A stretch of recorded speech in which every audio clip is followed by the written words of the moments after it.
nation we love, a future we all share. This season, voices are rising and politicians are aligning for positions. A different call rises above it all. Not a call to compete, but a call to kneel, a call to unite, a call to seek God for the destiny of our nation. Welcome to the launch of the Kenya National Prayer and Transformation Movement on May 4th, 2026 at Uhuru Park, Nairobi from 9 a.m. to 4 p.m. A call to raise an army of over 1 million intercessors interceding for peace, unity, justice, and transformation of our nation in the name of Jesus. This is an interdenominational prayer meeting, free and open to all, organized by the National Prayer Committee in conjunction with EAK, KCCAM, MBCI, and other members of the Body of Christ nationwide. This is your national duty. Intercede for Kenya. Join the 1 million intercessors.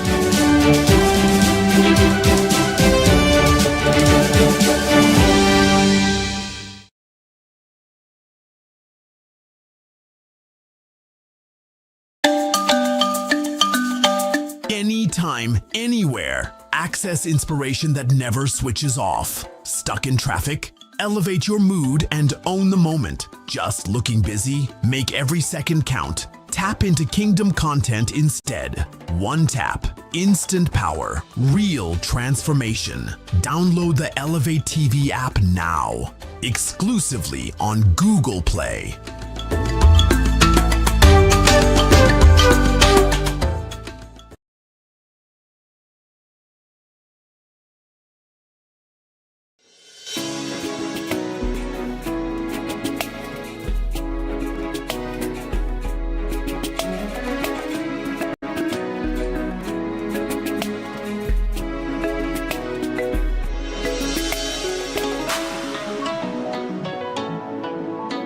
Elevate TV, advancing kingdom lifestyle.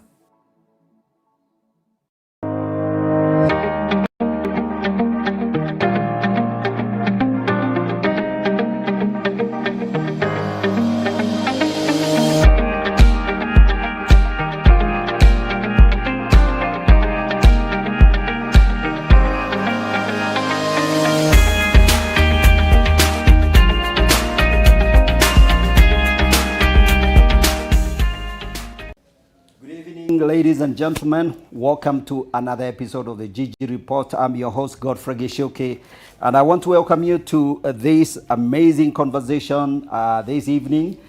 We are live from at the Elevate TV studios, and wherever you're joining us from, please, if you're watching us from the social media side of things, please make sure you share the links. We are live on Elevate TV Kenya Facebook page, YouTube channel. Please share and invite your friends. And as always, Friday, we have this particular show is a platform for big, bold, and honest conversation on a broad range of subject matters. I always say social, cultural, political, theological, philosophical, and everything in between. Today, we're going to be talking a little bit about the church, prayer, and national transformation. As a matter of fact, our theme is prayer and national transformation. And this evening, I'm joined in the studio by two amazing guests with me here. And I will be asking them to introduce themselves. But I want to let you know that the gentleman on my far left, John Njoroge, he's the Secretary of the Governance Committee of the organization called ELNET, that is Ethical Leadership Network. Bwana Njoroge, karibu for the show. Thank you. Good to have you here. And then with me, right on my left, is Rachel Kitonyi. And Rachel is the chair of 𝗪𝗪𝗃 Trust. And 𝗪𝗪𝗃 is an organization that actually serves the nation and helping in driving good governance, ethical, development of our nation, mentoring. And Rachel is going to be telling us more about 𝗪𝗪𝗃𝗃. Some of you have interacted with the 𝗪𝗪𝗃𝗃, so you will learn more this evening. Okay, so let's please share. Let's get this conversation underway, and I believe you're going to learn. So karibuni sana. Asante sana. Okay, so we will start with you, Njoroge. Yes. I always ask my guests to introduce themselves. Yes. Tell us how you got to where you are today. Why are you doing what you're doing? Yes. Briefly. Thank you. My name is John Njoroge. Yes. I born again and I love Christ as my personal savior. Apart from that, I am the secretary to the 𝗪𝗪𝗃 Governance Committee. 𝗪𝗪𝗃 stands for Ethical Leadership Network. It's an non-governmental organization where we focus on values. Basically, the core value that we promote at 𝗪𝗪𝗃 is integrity. We have three structures, that is business, leadership, and we also have the mentorship. For the business, we focus on the marketplace. For the leadership, we focus on the governance part of it, the country and everything else. And then on the mentorship, now we focus on the young people. So basically, we are seeking to produce business people that have integrity, leaders that have integrity, and the young people who have integrity. That's what basically we do at 𝗪𝗪𝗃. Asante sana. Thank you very much, John. We'll be coming back to you. You're going to tell us more. We see you are Gen Z, so we'll pin you down in a corner and just extract a lot of ideas from you. Yes, yes. Rachel, welcome to the show. Please, your cameras are the ones here at the middle, that particular one. Look at that camera. Welcome our viewers and introduce yourself briefly. Good evening, everyone. My name is 𝗪𝗪𝗃𝗃 𝗔𝗡𝗄, and I'm the current chair of the 𝗪𝗪𝗃𝗃 Trust. 𝗪𝗪𝗃𝗃 basically means to stand up and be counted. And we are a Christian organization that seeks to mobilize Christian students and Christian graduates in the marketplace to do something about the issues that concern them. And so our motto is translating concern into action. And so what we seek to do is to mobilize students and graduates in all spheres of life in Kenya to do something about the problems that bother us. And so if something bothers you, then instead of complaining, you do something about it. That's what we're about. Wonderful. Yeah, thank you very much, Rachel. I truly think that you guys are doing a good job. So we have a conversation right now in this nation. I want to I want to start by diving into some of the very hot issues that keep plaguing this country, especially because we are talking about prayer and national transformation. And I believe maybe we need to tell our viewers one of the things that is driving this conversation is the fact that on Monday, there is an ongoing campaign to raise 1 million intercessors to pray for the nation of Kenya. And basically, this is one of the biggest Christian initiatives to help rally the Christian body back to the place of prayer and also seek how to help Kenyans achieve some transformation, because we know the problems that plague our nation. Every election cycle, there's always a lot of confusion. Every election is like the next most critical election there is, and sometimes it can be very, very frustrating. So there is a major initiative. We'll be giving you more details about that. So let's talk about one of the questions I really wanted to ask is, tell us what you are concerned most about the trajectory of our nation, politically, economically, and culturally, or maybe ethically. So John, let's start with you. All right, what's your biggest problem? Now, from this, we are going to be speaking from the young people perspective. Okay. We had gone to the streets sometimes back in 2024, and the reason as to why we went there, it had been caused majorly by the finance bill. But before the finance bill, we had issues surrounding the governance that we are having, the leadership that we are having, the economy, how everything is running about. Mm-hmm. And we are going to elections next year. And as you can see, most of the young people do not have a leader they are associating with. They are just saying, they are just talking about the things that are affecting the nation, but they have still not yet come up with a leader that they are supporting or a call that they are supporting. Why is this happening? Because when we look at the country and what we are experiencing today, it is as a result of us repeating the same thing over and over again. The Kenyan voter, who is supposed to be in this situation, the CEO of this country, mm-hmm. has turned to be the one who is being employed by the leader. Okay. Essentially, when you look at the Constitution, and I believe the writers of the Constitution had this in mind, that the sovereign power belongs to the people. So that means the Kenyan voter is the employer. He is the one who is supposed to be employing the leader. But we have a structure where it is the leader who comes up with manifestos, it is the leader who does the things, and then now comes and tells Mwananchi, this is what we have done, this is what we have done, this is what, and mainly, it's not what has been done. Like, we are a country that has focused too much on PR and looking good, but it is not what is on the ground. So I feel like these are conversations we need to be having, mm-hmm. that the country is not headed in the right direction, and we are the ones who are going to change it. And we can only change it if we are having these conversations, if we are talking about how we are going to vote, if we are talking about the leaders that we are going to be electing.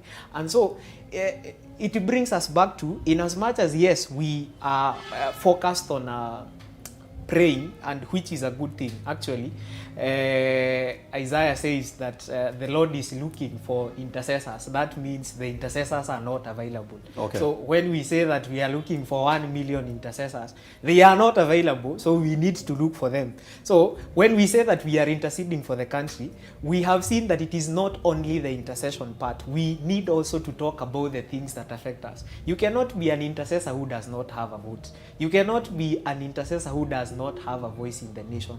So these are the conversations we need to have quite often. Okay. Yeah, thanks, John. Thanks, John. Well, I've been around, I've been following these conversations, and, you know, seeing the frustration the young people are going through, their frustration with the fact that, they just can't accept that a leader will stand up and make promises and not deliver on them, and all that. And then, of course, the idea that the people are sovereign, although the next sentence says that they exercise that sovereign through elected representatives. Rachel, off the set, we had a conversation, and we were talking about some of the 4 areas. I believe for you, these are the real at the heart of your concern.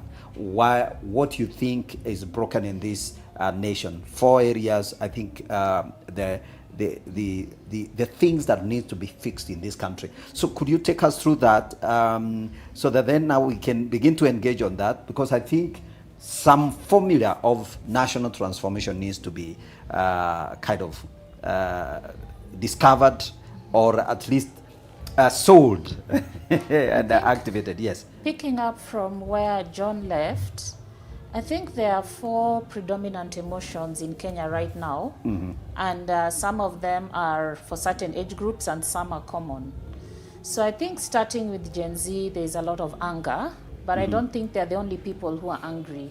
Yes. I think by and large, a lot of Kenyans are angry. And so they're angry of worsening economic situation. Yesterday they released a survey that said the economy has grown by 5%, but I don't think anybody feels that they have grown by 5%, either in terms of their incomes or their household situations. So with fuel going up the other day, automatically everything has gone up. So economically, people are suffering. When you look at young people, there are such massive rates of unemployment. Apparently, between the age group of 19 to 25, unemployment is at 67%. Yes. And so we've got all these young people who are going through tertiary education and feeling helpless or hopeless, that even after you graduate, there is no job. And so part of the anger comes from that after I've spent all this time at the university, then I cannot get a job. And so when you're a university graduate and you're driving a boda, you don't need a degree to drive a boda. You could just have driven it when you were 18 and not wasted 4 years at campus. Yes. And then the education system itself. I'm a parent of 3 children with 3 children in CBC. Right. And we are another angry and frustrated lot. Okay. And so when we are looking at what's the future in this system and what's the future for our children, as parents, we are concerned. And so there are concerns over healthcare in this country, there are concerns over security. When you turn to the political situation, now we've got goonism, and so our politics is becoming increasingly violent. And so one emotion is anger. And the way that anger has been expressed is protests by the Gen Z, accompanying those protests then with massive poverty, then of course you get property damage and so on. But the next major emotion after anger is apathy. Yes. And this apathy, particularly political apathy, and so starting from the last election, where we had 8 million people that didn't vote. So out of 22 million registered voters, only about 14.2 million voted. Yes. And so these 8 million that didn't bother to wake up and go to the polls tells us something, that people are feeling that voting doesn't cause any change in this country anymore. And I think one of the big concerns is whether this apathy will translate into the next election. Okay. And so even as we've seen voter registration happening, so I think now the number is 2.3 million registered as voters. The question is whether they have registered, but will they turn out to vote? And so that feeling that even if I cast my vote is stolen, my vote doesn't make a difference, is another really big feeling among people. Yeah. Then the next feeling is hopelessness. Okay. And how we see this hopelessness bearing out is a massive number of young people, and not so young, even people like myself, middle-aged, who are fleeing the country. And so we've got people fleeing. Imagine fleeing to Russia, Jeff. For you to go to Russia, you know it's an active war zone. How desperate must you be? Yes. And so that level of desperation where we feel things just do not work in Kenya, I need to get out. Yeah. So there are those who are going to the Gulf. You know, when the war in the Gulf broke out and they talked about repatriating people, and there's 500,000 Kenyans working in the Gulf, all of whom are economic refugees, if you would call them such, who have fled because they don't feel there's an economic future in Kenya. Then they're all the ones who are still trying to go to the US, to Canada, to the UK. And so that massive fleeing is a sign of lack of hope, that things are just not working in this country. Okay. And so that combination of anger, hopelessness, helplessness, and then the last one becomes fear. Okay. And so the kind of fear that we have for the young people, after the last elections and the abductions, people are afraid that if I stand up and speak out, then I can disappear. Yes. And when we see the kind of political violence that is starting to occur, it also creates fear. Okay. That if I turn up, you saw the last 2 elections, Mbere and Malava, and they were violent. And so the other day, this story of a 100-year-old man who supposedly went to a political rally and was trampled. And so there's just that fear of violence, particularly now political violence. Among my generation, sometimes Gen Z accuse us that when we call for protests, you guys don't come out. Yes. And I'm thinking, I've got things to protect. I've got a house, I've got a mortgage, I've got a car, and I have legitimate fears. If I join the protest, my things get destroyed. Right. And so that, I don't know if you'd call it quadruplet of all those emotions are underpinning the country right now. Okay. And as we approach the election, it's being made to seem as if the election is everything, that this election is going to solve all our problems. Yet we've had this election every 5 years and the problems are not going away. Right. And so touching on what he said, what are we going to do differently this time? One, to deal with apathy, to deal with hopelessness and helplessness, and then to actually make sure that then this election, if it's the be-all and end-all, actually has an impact on our problems. And I think the fundamental issue underpinning all of this, so we are talking about bad governance, we're talking about poor political leadership, but I think there's also a followership issue. Okay. And so we vote for these leaders.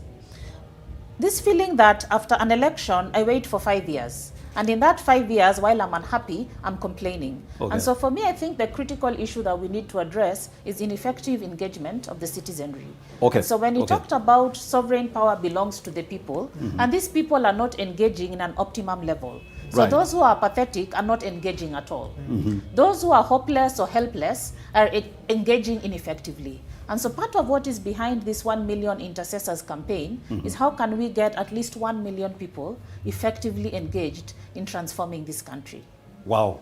I love that. I love that. And yeah, thank you for laying out, you know, those 4 areas, the 4 predominant emotions in this country. And I think, you know, what people feel then end up driving. Actually, more people are more driven by emotions than rationality.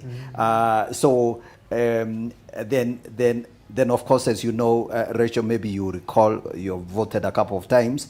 Almost every election cycle in this country is about voting out a certain guy. You know, it's always a protest vote against someone.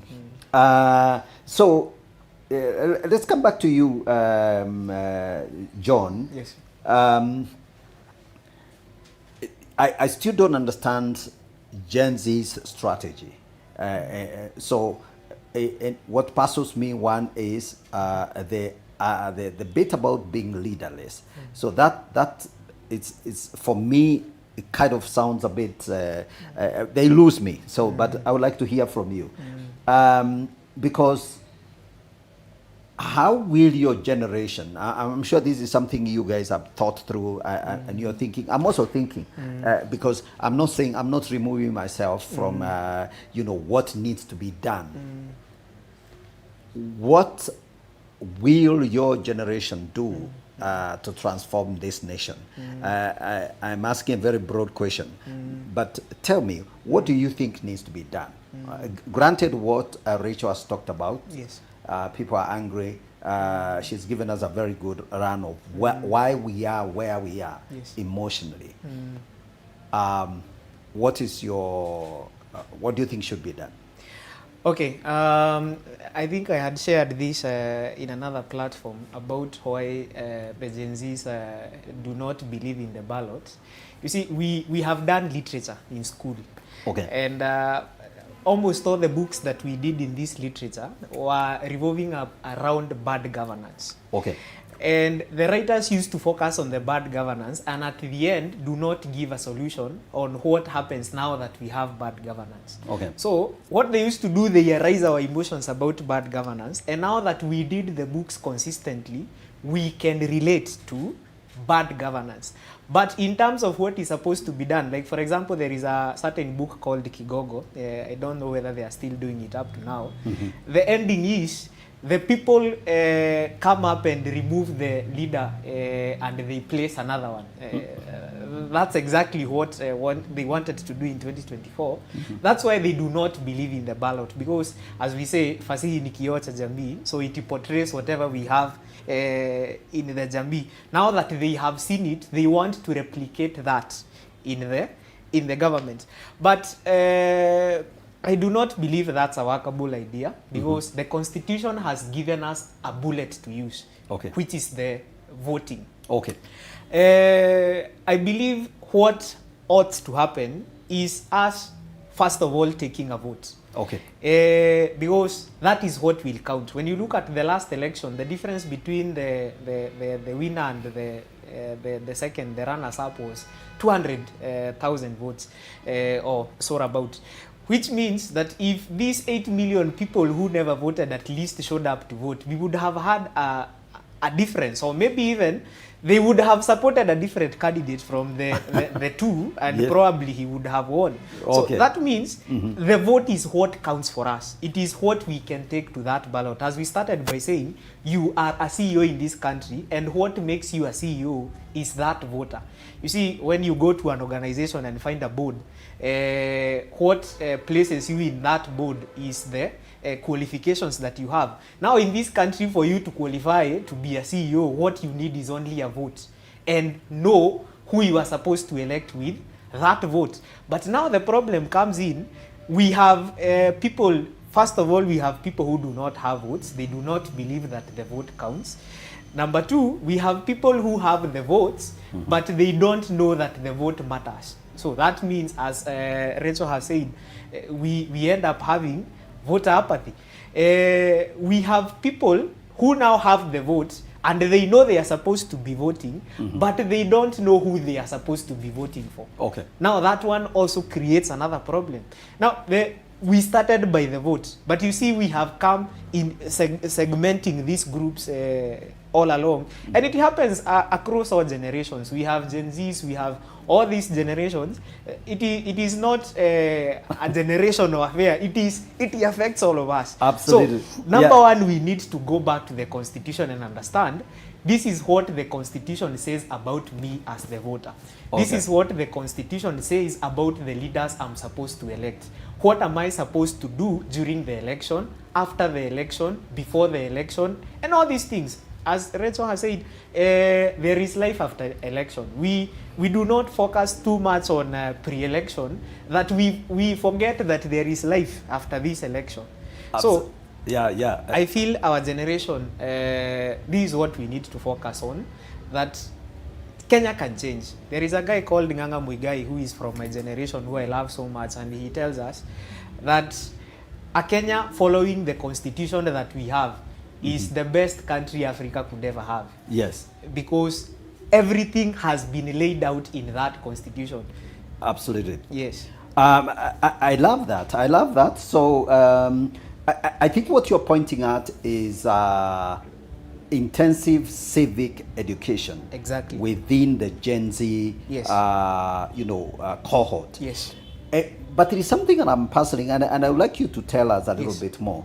What exactly is the story in that those set books? You know, Rachel, you remember there was Animal Farm. I don't know what you did in your literature. If you did any, I did do literature. I avoided. I don't know. I think I will lean more in the art side of things, or rather in the sciences side of things. Yes. Do you think that whatever is coming off, the school, our education system is not preparing our young people sufficiently to appreciate the right way to transform our society? Is there a disconnect? Because, protests have never, I do not know any revolution, especially the bloody ones, which ended up making a better nation. That doesn't happen, and there are very many examples. So you're pointing to civic education. Yes. Yeah, but I would still like to hear what was 𝗪𝗏𝗏𝗏𝗏. Okay, the story was about a leader who had a peer assistant, and they used to make decisions, both of them, and you would hear the assistant tell the leader that tutaongeza mafuta. In fact, that one is in that book. Yes. Tutaongeza mafuta kwa shilingi 40 na kisha wananchi wakikaa kama wanaleta shida kidogo, we will reduce it by 10 so that it becomes 30, and we tell them, si munaona tumewasaidia, ni kuweka kwa mkono wa kulia tukitoaga kwa mkono wa kushoto. And now on this other end, we had a woman who was fighting so fearlessly, saying that this governance is bad. And now that the leader has seen this woman coming up, he used to fight her all along. Mara ako gerezani, mara ako wapi, and everyone that was supporting them, which is what we are seeing today. Anyone that rises against, at least the abductions have reduced now, but there was a time they were rampant. Okay. Anyone that was coming against. So at the end, the people in that, they were called people of Sagamoyo. They come up together rallied by this woman, and they say, by the way, this leadership needs to go, and they chase them out. Okay. I'm gonna hold you there. Yes. I'm gonna hold you there. So I think you have rightly put it, and I hope they are not indoctrinating you just to become protesters in the schools. But anyway, I think we can leave that there. Rachel, I want us to come back to one of the key questions, and I know I teased this out with you earlier. The fact that the church has every time the church rises up to act, to activate, at the national level, to engage politically, or at least to do something that has to do with political change and transformation, there's always an immediate pushback that you church people. The last time you misled us, the last time you led us into all kinds of dark corners. I would like you to tell us what you think about that, and now whether this particular initiative, how far the church can go without then becoming being seen as rooting out for certain candidates or certain functions within our political system. So I think first we need to define what the church is, because very often when that criticism is made, it's really a criticism of the clergy. Okay. Now, the Church of Jesus Christ is not just the clergy. The church is me and you. Yes. So if you're a Christian, if you're born again, if you worship in a congregation, you are the church. Yes. And so my standard response when I'm told the church did this, I say, I didn't do that. Right. So when I'm told, the church has gone to State House and they're taking brown envelopes, yes. I certainly have not taken any brown envelopes. Yes. And neither has my pastor. Yes. And so this blanket condemnation, I'm against it. In the Bible, we are told who condemns? It's the devil. Yes. Condemnation is a tool of the devil, and it's meant to suppress you. Yes. And so if we take that understanding that the church is not just the formal structure, the building, the clergy, the church is every son and daughter of God, then that's what the church is. Yeah. Now, even when we are looking for this million intercessors, we're not looking for 1 million pastors.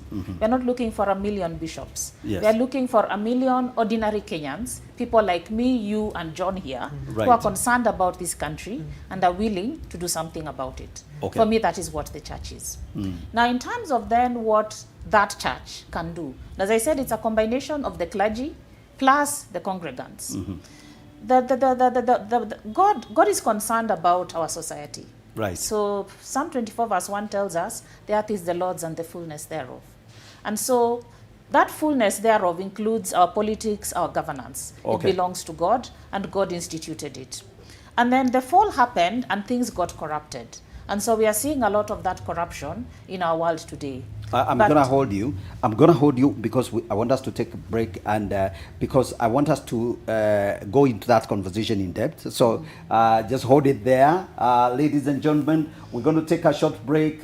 We are talking about prayer and transformation, what the church and the role of the church, and what you and me can do to transform this nation. So don't go away. We take a short break. When we come back, we continue with this conversation.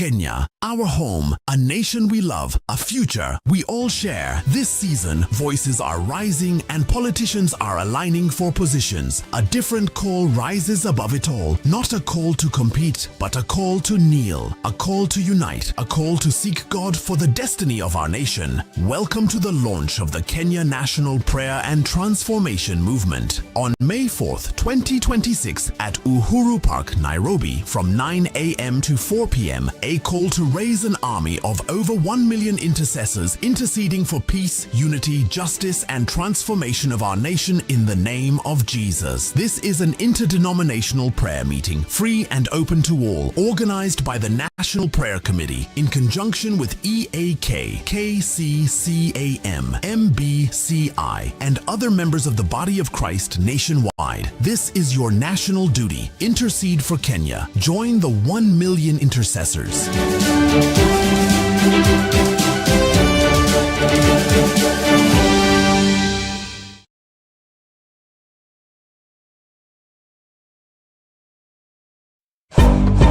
Life Church International, the Apostolic House, is taking a bold step of faith, introducing the Infinity Eastern Bypass Land Project, our mission to secure land for God's house, a place where generations will be transformed. To encourage your support, Apostle 𝗣𝗥𝗔𝗬𝗘 is giving a powerful gift, his transformational book, Restructuring Your Money. With every gift of only 2,000 Kenyan shillings, you receive this life-changing book, personally autographed by Apostle David, and you sow into a legacy of faith.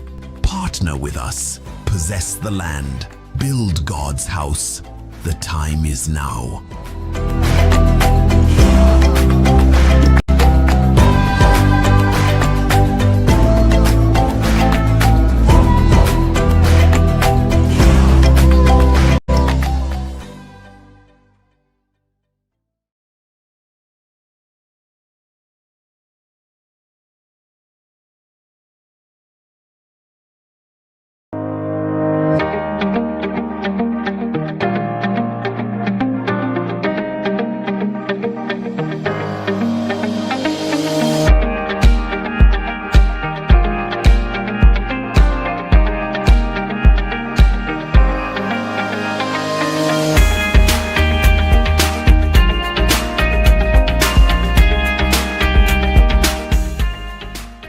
Welcome back. This is the 𝗔𝗔 report. This evening we are talking about prayer and national transformation. And like I mentioned, there is an ongoing campaign to raise an army of 1 million intercessors in this nation. And we believe this time round, the church is not just talking, the church is actually taking action towards national transformation. Before we went to the break, Rachel, you're telling us about, you're responding to one of these very nagging issue of every time the church kind of gets involved in, political action of one form or another, even just a national initiative for prayer for the nation, there's always that little accusation that, you church people, we don't trust you.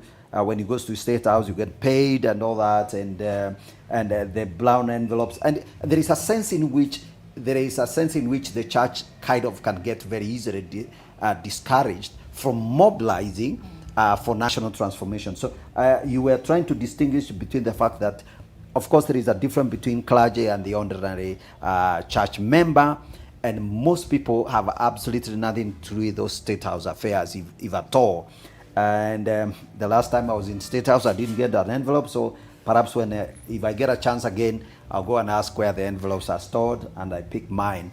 Anyways, so let's go back to that, and then from there, talk about this particular prayer program and initiative, and then we'll talk about what needs to be done to bring transformation.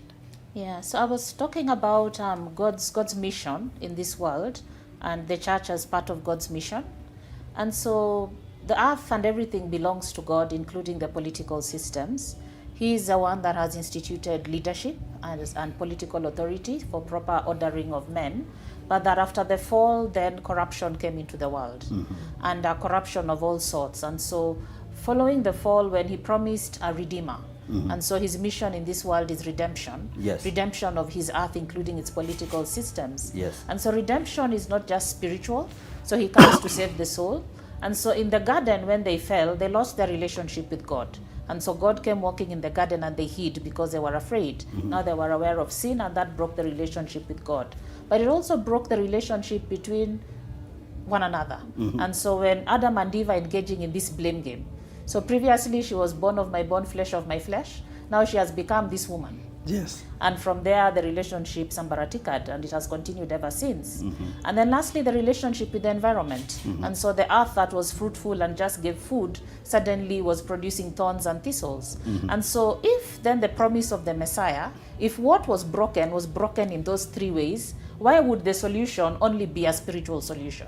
And so for me, the full message of the gospel, the full meaning of redemption, is that God is redeeming us spiritually, and that's where we get born again and we restore right relationship with God, but he also came to restore man's relationship to others. And so when we are told in Corinthians about the ministry of reconciliation, Christ reconciled us to God, and then he commits to us that ministry to reconcile others to him and others to others. All right. And so when we look at the broken relationships in Kenya between the political class and the citizenry, between citizenry and citizenry, right now we've got chaos going on in Mwingi. Two communities are fighting, and that keeps on happening in Kenya. Christ also came to redeem that. And then lastly, he came to redeem the environment. And so a lot of the things that we are seeing are just manifestations of the broken nature, and Christ came to redeem. And so the church, in its mission of being a co-creator with Christ, is then put in that role of redemption. Right. And so when we look at this initiative of 1 million intercessors, it can look like, oh, it's just the church praying again. But again, Jeff, it depends what kind of prayers you are praying. Yes. You know, the kind of prayers that Esther prayed and Mordecai, Yes. those were not the ordinary prayers. Right. And you saw what happened. Yes. Somebody got hanged.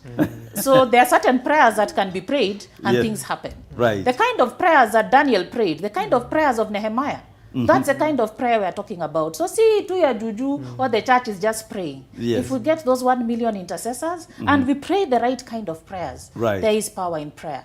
But I think what I learned also from Nehemiah is that after Nehemiah prayed, we don't just stop at prayer. Yeah. And so maybe there is where the criticism is correct, that very often we just want to pray and whitewash over things. Right. And so I'm not absolving some church members and some church clergy from mistakes that they have made. Yes. And so those that have gone to State House and that have taken brown envelopes should be called out, but Yes. not a blanket condemnation of the church. Yes. If you've got a problem with Bishop X, please say so.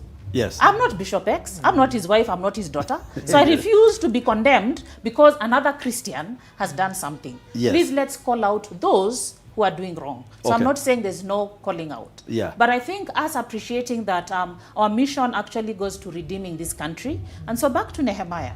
And so after he prays and gets God to change the heart of the king, he actually goes back and rebuilds the walls. Yes. And that's a transformation that we are talking about. Wow. Wall building was physical walls. Yes. And we are talking about broken walls in Kenya. And Yes. so after 1 million intercessors start praying, then we get to the work of rebuilding the nation. Absolutely, absolutely, and I love that. I love the you're laying out actually the reason, the underlying biblical call for prayer, because prayer is part of our redemptive mission. The church is God's agent for redemption and transformation of nations, so that all nations may be part of the kingdom. Absolutely amazing. And I can see there are a lot of people that are right now following this conversation. Thank you so much. Silent Traders, good evening, Gigi.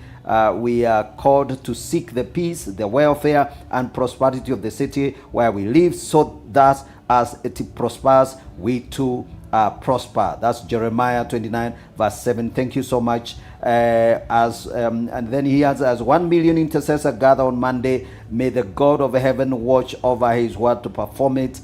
And then somebody else here is at, wise man this one, Joroma. Joroge, somebody actually is following us here and saying you are a very wise one. Okay. Then and more. Maybe let me just read one more. Peter Mwangi says, more grace to you and always. And okay, we will be sampling the other comments as we go on. Thank you very much for following this conversation. John, I think that, and I want to take you back to the strategy. What strategy do we need to apply for national transformation, prayer is on the card. That's one of the big challenge. Yes, That's a major.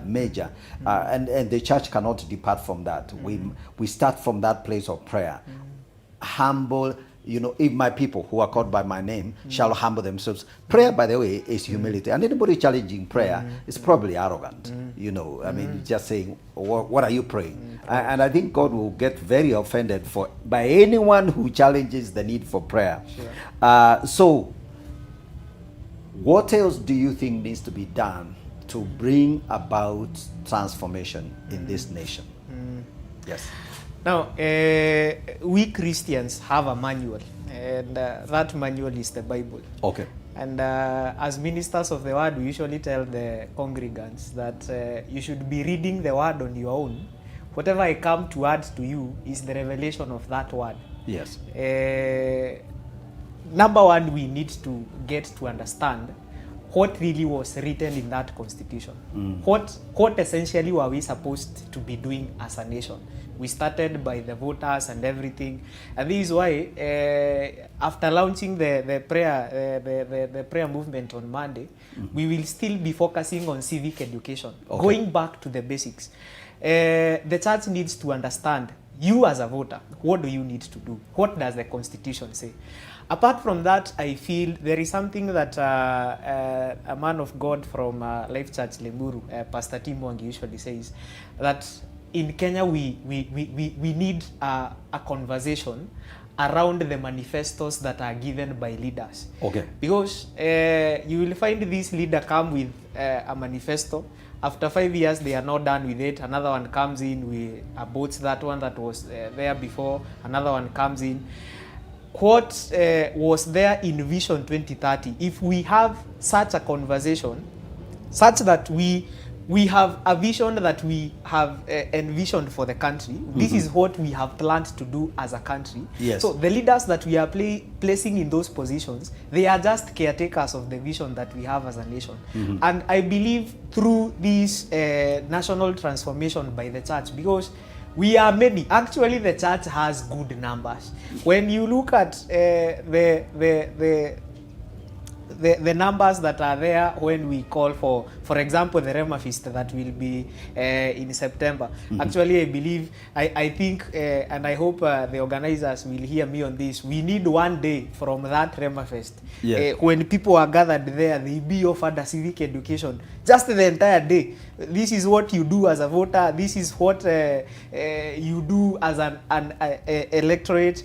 Such, we have the numbers. So if we get that conversation going, because we have seen the church come up with conversations and they have been listened to. So if we can be able to arise this conversation where we have a vision for the country, all we are doing is giving caretakers that job. I believe that would help us. Now, apart from that, part of the civic education that we are going to be doing is telling is removing the notion from Kenyans that you are a mwananchi, but you are a mwenyenchi. That you are not just part of, mwana in Kiswahili means a child, but when you say mwenye, that means you have owned the country. When you own the country, that means whatever happens in every sphere of the country, you are cognizant of it, like you already understand what happens. If it is the judiciary, you have a role to understand what happens there. If it is the executive, you have a role to understand what is there. But when we have a nation that does not understand what happens in the country, I usually had people before the protest saying, I don't do politics. And they were very busy saying, I don't do politics, until politics did them. Yani, the policies that came up, now they affected them, that now they came up for the protest. It doesn't have to come to that. You have a role to play as the Kenyan electorate. Okay. And once the leaders understand that the citizens have the information, it will be hard to manipulate them. So absolutely. Back to the basics. Absolutely. I love that. I love the fact that, as you say, that Kenyans need to have a conversation. The young people really need to get engaged. There is, I don't know what you think. I want to stay with that point. What do you think about this 𝗥𝗏𝗣𝗢𝗢 campaign? How is that doing? Do you think young people finally have found a reason to go and register?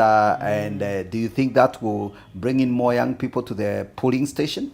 Yes. In fact, if there is one man we have to congratulate, it is the one who came up with the 𝗥𝗏𝗣𝗢 initiative. Yes. Because it is as a result of him that the IEBC came up with the enhanced voter registration, because the numbers were huge. All right. And we have seen them announcing that there are 2.3 million registered voters. And yet that is not still enough. So we still need to, I believe the easiest way to get into a person's heart is through the emotions. Yes. So 𝗥𝗏𝗣𝗢𝗢 really affected the emotion that you can be able to post on your status and say 𝗥𝗏𝗣𝗢, not just for the sake of saying it, but you are actually screenshotting actually 𝗥𝗏𝗣𝗢. Okay. Wonderful. I think this nation will be changed by the young people. I really hope that you guys can produce a candidate. I don't know whether you are preparing that under the shadows. Otherwise, we will be forced to then have to choose from the same old, long, boring list of the same politicians we actually think that we must get rid of. Jeff, I just wanted to say something. Yes. I don't think it's just a young people issue. Right. Now, the Bible is big on the renewal of the mind. Okay. And so even when we get saved, we are told that we should be transformed by renewing our mind. And I think what is critical for Kenya's transformation is that renewal. Right. And so, yes, the young people have got a part to play, but remember, of the 8 million that didn't show up to vote, some were Gen Z, some were not. All right. Which means that the other generations also have their part to play. And so if we are going to tie the problems we are facing politically, economically, and socially to bad governance, then how does good governance look like? Okay. And what do we need to do? Not just, so for me the strategy is short-term, mid-term, and long-term. Okay. So the short term is between now and the election.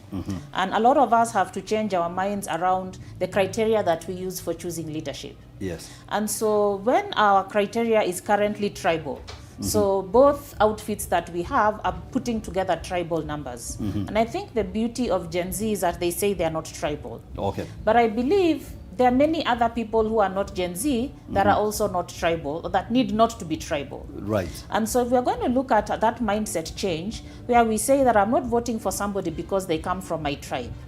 And so what we are saying is that the criteria for picking a leader first is character. Right. And so we have ni mwizi wetu. And then after you vote him in and he goes and steals, you're the same people are complaining, yet you voted him in knowing he's a thief. Right. And thieves are on both sides, or on all sides. Yes. And so if the first criteria at the ballot is character, and it's not just for the top seat, because as I said, the problem is not just who is president. I think the problem is all the levels of governance. Right. And so if you're talking from the president to the governor to the senator to the women rep to the MCA, all of those, character must be the first thing. And so Kenyans must start asking themselves, what is the character of the person I'm voting for? Right. Then the second thing becomes their competence.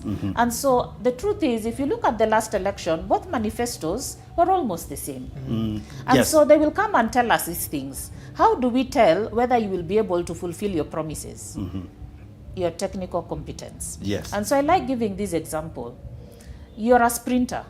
You have been running 12 seconds. Yes. And then you come and tell us, I'm going to run 5. Right. What has changed between when you ran 12 and when you ran 5? Yes. So if nothing has changed, why do we actually believe that now you can do it in 5 seconds? Yes. So we must query you. When you say you can do this, then what is the proof that you can do it? And the last thing then becomes a track record. Yes. And so the more of us as we go to the ballot are asking these questions so that we move from emotion. And so to be frank, 1 term, 2 term is emotions. Right. When you take away the emotion and you ask both 1-termers and 2-termers about the character, the technical competence, and the track records of their candidates, then we're not going to see the nonsense that we saw in 𝗣𝗏𝗣𝗢, where we were given 2 donkeys and told pick between them. Why do we want a donkey when we can get a horse? And so we must start querying, when the donkey comes, how fast does it run? Right. And if we want to run at the speed of a tortoise, then let's vote for a tortoise. Okay. But if you want to run at the speed of a horse, then let's vote for a horse. Absolutely. And so changing the mindset, not just of Gen Z, but actually the mindset of all the rest of us. So that is the short term between now and the election. Right. Then now the medium term becomes, how do we hold these people accountable? Okay. And that goes back to my point around, we cast our ballot and we sit for 5 years. And so all the instruments the Constitution has given us for accountability. So we have got impeachment, we have got the recall clause, we have got public participation, we have got Auditor General's reports, and us not engaging with these mechanisms of holding people accountable. Yeah. And how do we actually build the capacity of the ordinary mwananchi to actually use the tools that have been given? Okay. That is part of the midterm. And then now, of course, the long term is the engagement in that 5-year term. And so as we go out on this civic education, it all starts with telling people, let's vote in the right people. Okay. And the right people could be on both sides. The Right. same way the wrong people are equally on both sides. Yeah. So for each of those positions, please vote in the right person. But beyond just voting in the right person becomes, how do we get the right people onto the ballot?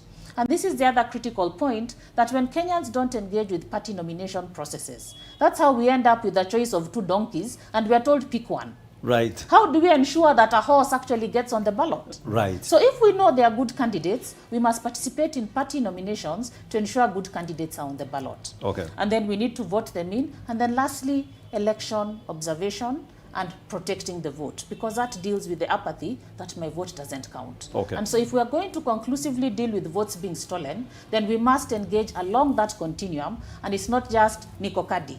Uko kadi for what? What's the purpose of your kadi? Okay. It's to change this country, and that depends on who you vote in. Absolutely.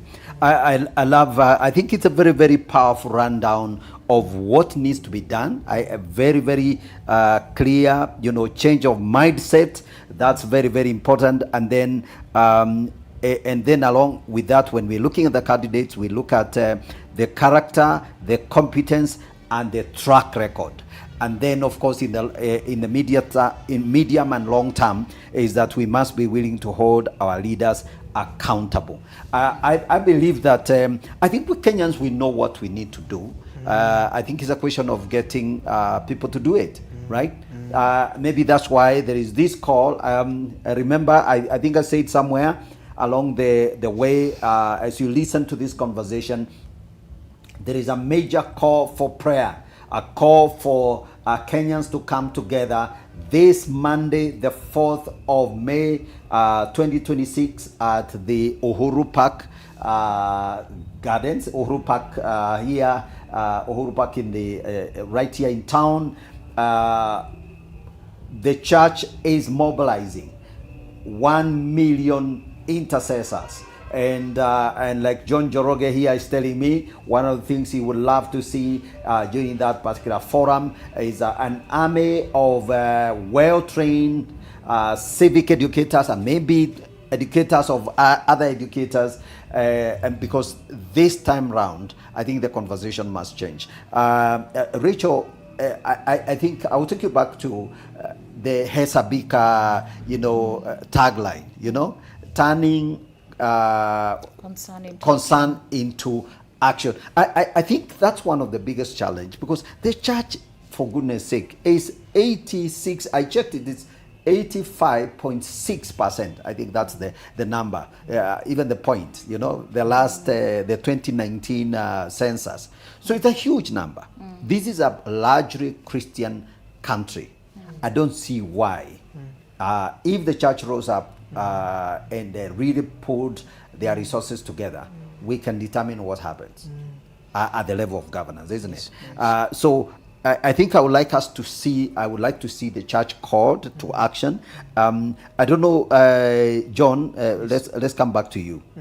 Young people, do we need to say niko kadi kwa intercession, ama vijana wako tayari kuomba, ama ninyi mnataka kumobilize tu peke yake kwa street? No, we are ready. We are ready to pray. There is a woman in the Bible who is just mentioned slightly, who prayed for Jesus before Jesus was born, and once Jesus came for the baptism, her story fades away.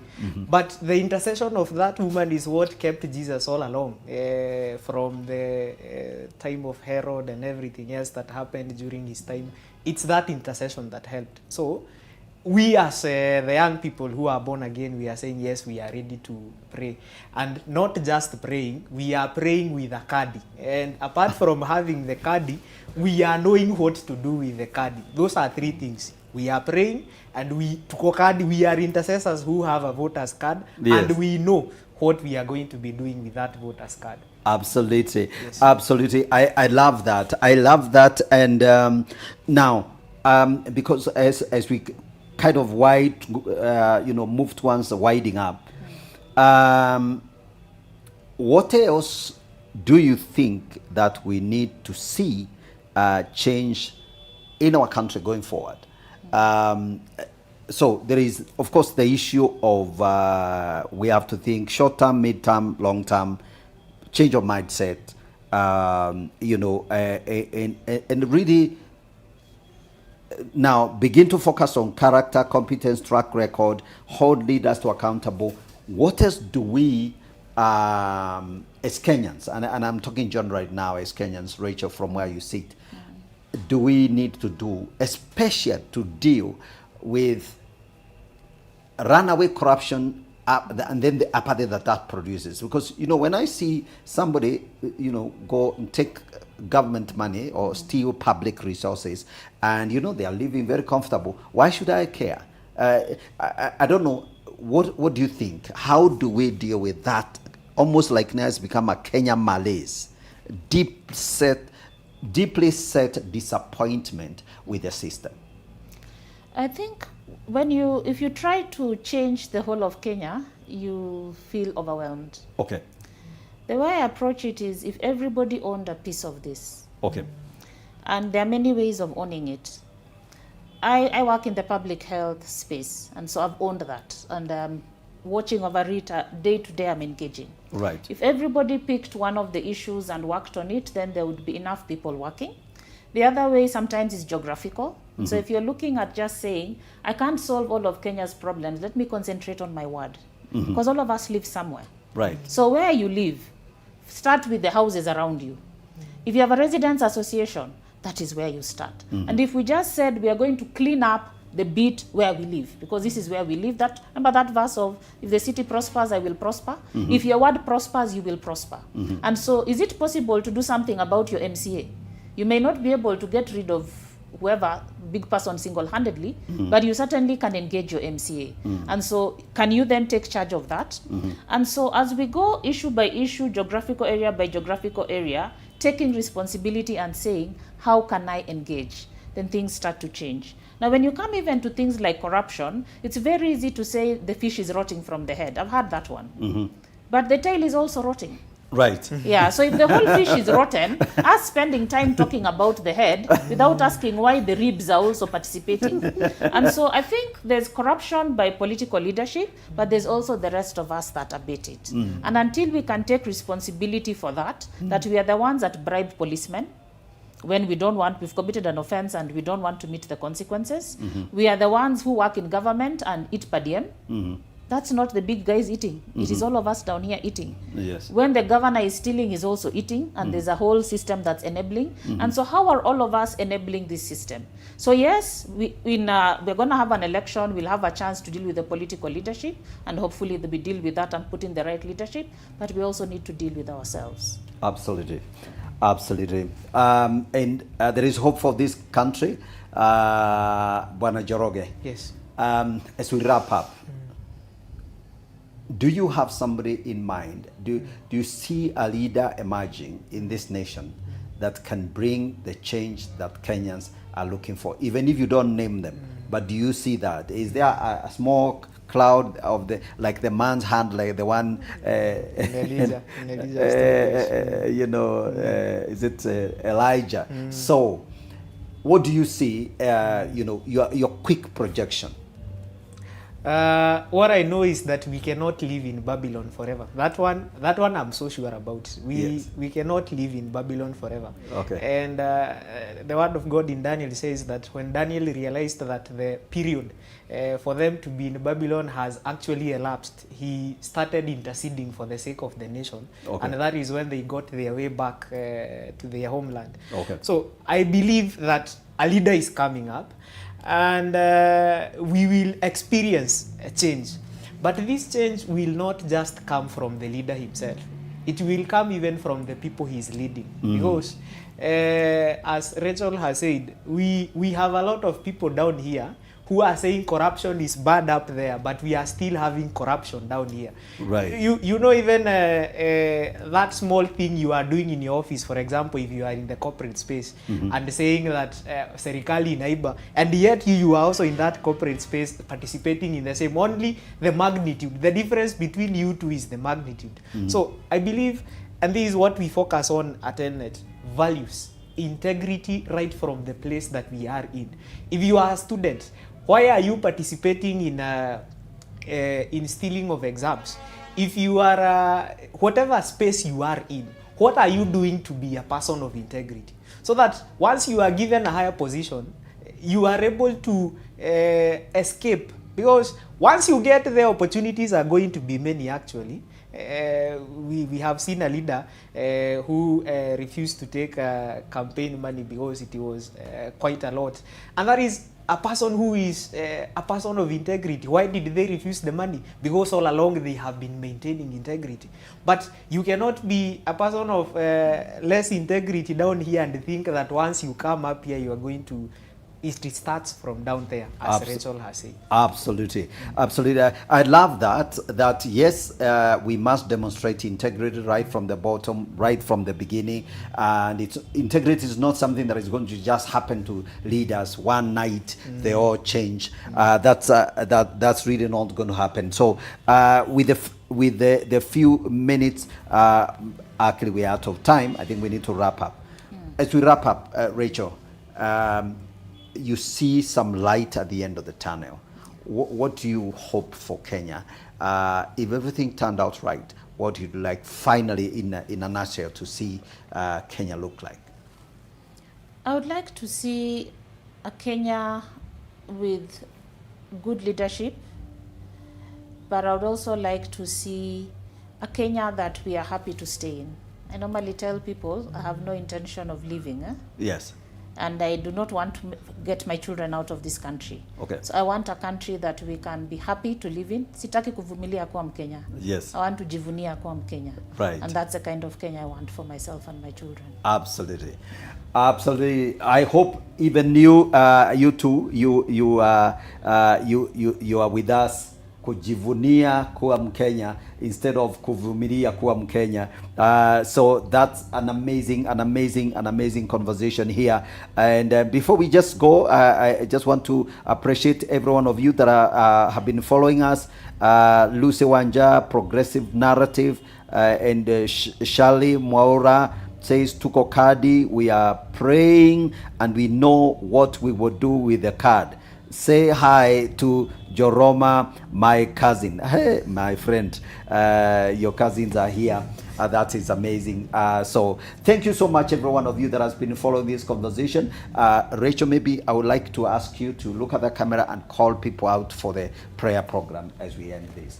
So as we meet in Uhuru Park on Monday, 4th, we invite all of you to come and join us. 1 million intercessors wenye wako kadi out to change this country. Join us in Uhuru Park on Monday. Thank you.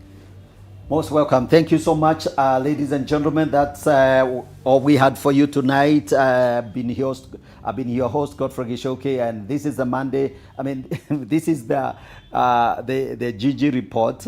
I guess because today is holiday, it's a bit confusing. It's muddling me up. But yes, we'll see you another time. Keep it elevate. God bless you. Have a great weekend. And God bless you. We'll see you tomorrow or another day. Santi.